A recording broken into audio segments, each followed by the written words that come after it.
Article 32 right to constitutional remedies, ये public को right देता है कि अगर उनके फंडामेंटल राइट का वायलेशन हो रहा है तो वो उसके एनफोर्समेंट के लिए सुप्रीम कोर्ट जा सकते हैं। और सुप्रीम कोर्ट को ये पावर देता है कि फंडामेंटल राइट को प्रोटेक्ट करने के लिए वो 5 तरह की रिट इशू कर सकता है: habeas corpus, mandamus, prohibition, certiorari, quo warranto. ये रिट और आर्टिकल 226 से डिफरेंस हम नेक्स्ट रील में समझेंगे। अभी हम आर्टिकल 32 के फीचर्स देखेंगे जिन पे डायरेक्ट प्रीलिम्स में क्वेश्चन बन सकता है। तो 32 का यूज आप तभी कर सकते हो जब फंडामेंटल राइट का वायलेशन है। लीगल राइट के केस में नहीं, लीगल राइट के केस में 226 का यूज करके हाई कोर्ट जा सकते हैं। ये सिटीजन नॉन सिटीजन दोनों को अवेलेबल है, लेकिन उन्हीं फंडामेंटल राइट के लिए जो उनको मिले हुए हैं। फॉरेनर्स को जो फंडामेंटल राइट मिले हुए हैं उन्हीं के लिए उन्हें 32 अवेलेबल है। ये खुद में एक फंडामेंटल राइट है, 6th फंडामेंटल राइट। इसका सस्पेंशन केवल नेशनल इमरजेंसी में होता है, आर्टिकल 359। और वो सस्पेंशन भी इन 2 आर्टिकल के लिए नहीं होता।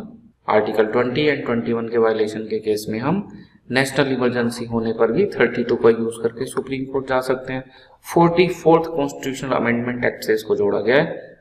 नेक्स्ट कि इसे हार्ट एंड सोल बताया है बी आर अम्बेडकर ने। ये गारंटीड रेमेडी है, चूंकि ये वॉलेंट्री राइट नहीं है, सुप्रीम कोर्ट का कंपलसरी है। इसीलिए supreme court guardian and protector है कॉन्स्टिट्यूशन का। ये फंडामेंटल राइट को मीनिंगफुल बनाता है, वरना तो एग्जीक्यूटिव लेजिस्लेचर वो उनको वायलेट कर सकते थे, अपनी पावर को मिसयूज कर सकते थे। तो ये उन दोनों के ऊपर एक चेक का काम करता है ना, कि लॉ से एंड कोई एग्जीक्यूटिव एक्शन से फंडामेंटल राइट को वायलेट नहीं कर सकते।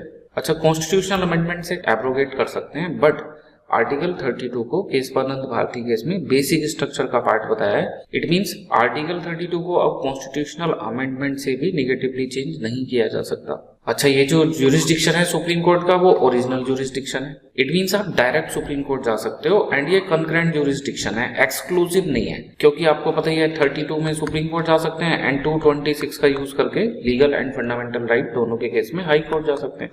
तो एक्सक्लूसिव तो हुआ नहीं सुप्रीम कोर्ट के पास। सुप्रीम कोर्ट का डिसीजन है कि any concern person to approach the court under article 32 for protecting the fundamental right of other, यानी कि जो विक्टिम पर्सन है उसके अलावा और भी PIL के थ्रू इसके राइट के लिए अप्रोच कर सकते हैं, specially for weaker and poor section. ये केशवानंद भारती हमने देख ही लिया। आज इस वीडियो में इतना ही। जय हिंद, जय भारत।